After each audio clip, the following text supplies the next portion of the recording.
Ровно 9 лет назад, 18 марта 2014 года, Крым и Севастополь воссоединились с Российской Федерацией. Флешмобом отметили знаковую дату молодогвардейцы Татарстана. К акции присоединились студенты вузов и СУЗов. Ребята выстроились в слово «Крым», развернули российский флаг и взялись за руки в знак воссоединения Крыма с Россией. Крым, Донбасс, Россия навсегда! Мы одна большая страна! Помогай, давай.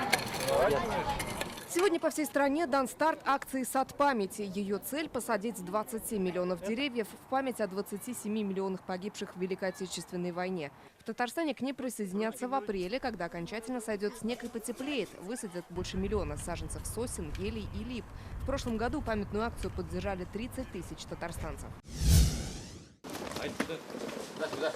Жителей разных районов республики в эти дни объединил сбор гуманитарной помощи Донбассу. Сегодня в Лисичанск отправили очередной конвой. 11 фур. Это стройматериалы, хозтовары, медикаменты, все, что нужно для жителей. Свой вклад внесли предприятия и организации. Так, в Бавлах собрали пиломатериалы, продукты, 2 автомобиля. При формировании этой гуманитарной помощи мы обязательно выходили на связь с руководством города Лисичанска, узнавали, какая необходимость, что требуется для жителей, для города. Сегодня мы загружаем 20 тонн досок, картофель попросили жители, поэтому направляем свежий картофель. Фуры отправились также из Сабинского, Сармановского, Новошишминского, Нижнекамского и других районов. Всего более 135 тонн груза для жителей подшефного города, а также мобилизованных татарстанцев.